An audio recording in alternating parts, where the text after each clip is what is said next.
بالله من الشيطان الرجيم بسم الله الرحمن الرحيم۔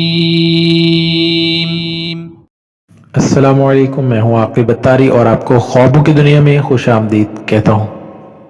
خوابوں کی دنیا میں آج ہم بات کریں گے خواب میں وزیر دیکھنے کے حوالے سے۔ اس خواب کی مختلف صورتیں ہیں جن کی مختلف تعبیریں ہیں۔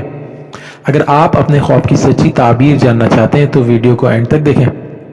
اگر چینل پہ نئے ہیں تو چینل کو سبسکرائب کر دیں اور ساتھ ہی گھنٹی کے بٹن کو بھی پریس کر دیں تاکہ ہماری نئی آنے والی ویڈیوز کا نوٹیفیکیشن آپ کو بر وقت ملے۔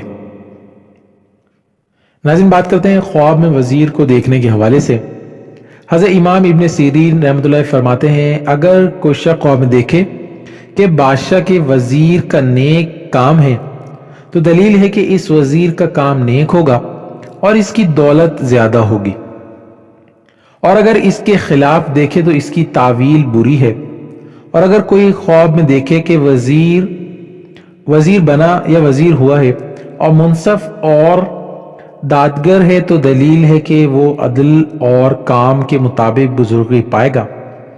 اور اگر خواب میں دیکھے کہ وزیر نے دسترخوان بچھایا ہے تو دلیل ہے کہ مرتبہ اور نعمت اور رزق اس پر فراخ ہوگا اور اس کی عمر دراز ہوگی۔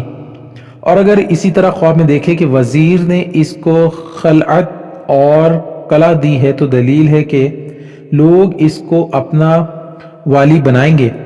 اور اگر کوئی خواب میں دیکھے کہ وزیر اس کے گھر میں آیا ہے تو دلیل ہے کہ اس کو بادشاہ کے باعث غم اور پریشانی پہنچے گی۔ حضرت ابراہیم کرمانی رحمۃ اللہ علیہ فرماتے ہیں کہ اگر کوئی شخص خواب میں دیکھے کہ اس نے وزیر کے ساتھ کھانا کھایا ہے تو دلیل ہے کہ اس سے شرف اور بزرگی پائے گا۔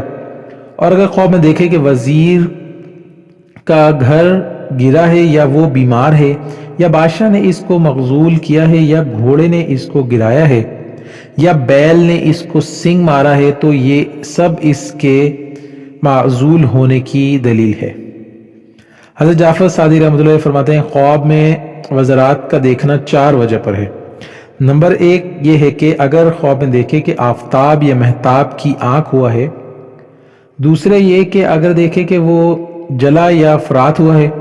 تیسرا یہ کہ اگر دیکھے کہ بادشاہ نے کمر پٹا اس کی کمر پر باندھا ہے۔ تو چوتھا یہ ہے کہ حضرت محمد صلی اللہ علیہ وسلم کے 4 یاروں میں سے کسی نے اس کے سر پر تاج رکھا ہے۔ یہ سب وزرات پانے کی دلیلیں ہیں۔ اللہ پاک سے دعا ہے اللہ پاک ہمیں دین و دنیا میں کامیابی عطا کرے اور شیطان اور دشمن کے شر سے محفوظ رکھے۔ صلو علی الحبیب صلی اللہ تعالی علی محمد۔